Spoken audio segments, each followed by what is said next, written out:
chance of the Olympic champion Elisabetta Lipa, who has failed to pick the winner now, Dan. No, it's wide open now without Lipa. Oh, a bad start there from Belgium, from Annelies Badal.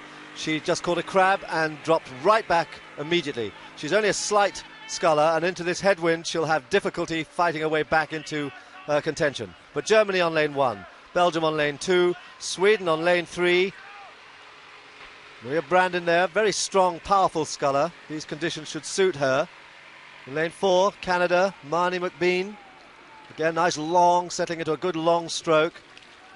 In lane 5, Trina Hansen, who's the early leader here. She's gone out in front. And on the far side, Cynthia Ryder for the United States. Jana Thieme, closest to us in lane number 1, 23 years of age, from Halle. The reserve for the German team in the 92 Olympics. And only 5th in Lucerne. So on paper, a little bit to find. But world champion in the quadruple sculls back in '89 and 3 times a junior world gold medalist. And she now has a useful advantage over this lady, Maria Brandon. 2nd in the season-long World Cup rankings, with a couple of wins contained in that competition. But on the far side now, beginning to make her presence felt again, Trina Hansen, who was also in the World Cup, 6th in the rankings, and 3rd at Henley, where the women rode for the first time in World Cup competition. Difficult conditions, there's quite a lot of rough water about and a strong headwind. But it's Hansen on the far side there in lane 5 who's leading the hunt. Good long strong sculling there from McBean of Canada. Canadians are always well disciplined, and the Canadian women always up near the front. And the big surprise, even though she had that disastrous start, Annalisa Bredel, the World Cup champion of the current season, actually she won that without actually winning any of the races, 5 times the runner-up, but nonetheless she's being dropped. She's been dropped. Very hard for her to get back in these in this strong headwind, because she's the smallest of the scullers here, and she is really stretched out. But she's a strong finisher as well. Brandon always now looking, she's been on the circuit for a long time, and she's looking to score a major win. She's a good athlete,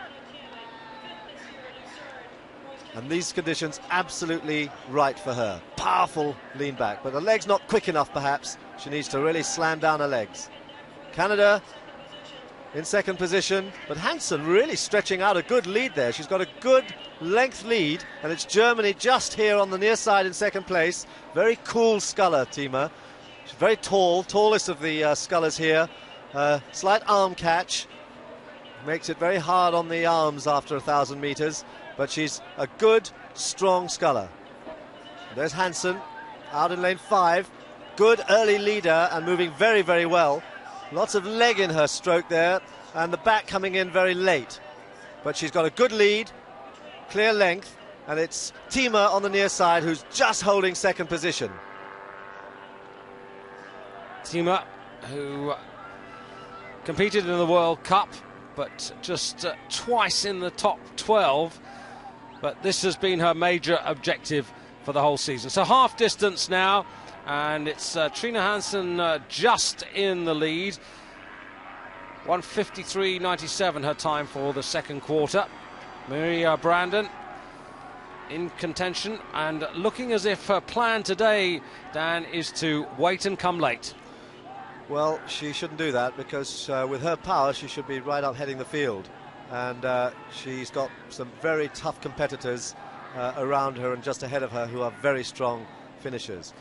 And the Canadian form is so good that at our peril would we write off Marnie McBean, who now, as I say that, is virtually on terms with Jana Thieme of Germany, closest to you, and on the far side Trina Hansen for Denmark. And those 3 have opened up a really sizable gap with 7:50 to go.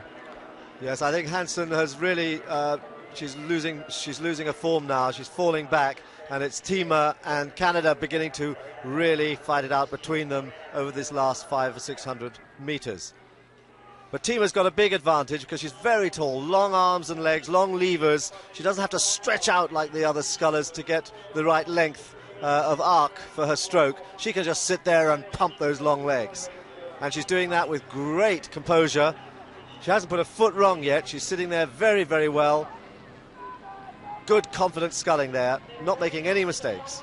And you get the feeling, Dan, that there's quite a lot of petrol in the tank. In the Jana Tima tank there is. But how much there is in those two ladies, we're soon going to find out. Marnie McBean, though, squeezing on here. Born in Vancouver, but these days lives in Toronto.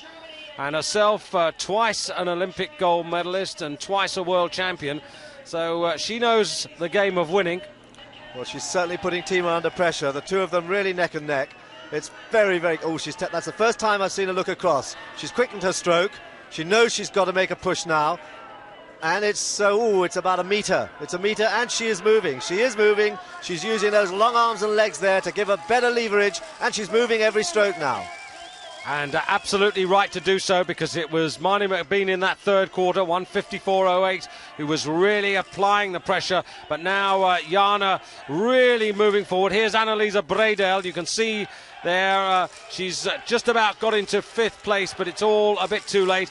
And Maria Brandin also trying to really push, but surely to goodness she's left it far too late to be doing that. Meanwhile, Jana making the best of her way home, trying to maintain her composed form, quickening it up and looking good. Very good, very good. She's quickened so noticeably there. She's very sharp on her stroke. She's losing a little bit of the finishes there. You can see the water flying off the left skull.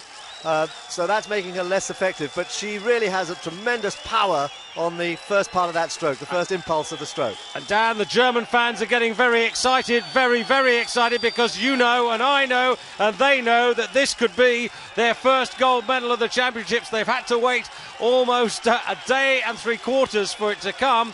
But it looks to me as if Jana Tima is going to break the hoodoo for them.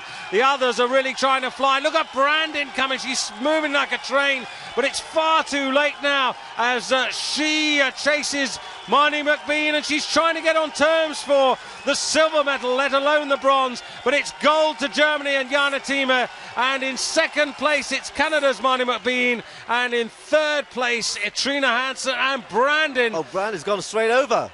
She fell back in her boat and just lost all control, and she's gone in, and the rescue launches are coming to get her. But there's the winner. Beautiful win. Germany's first win at last.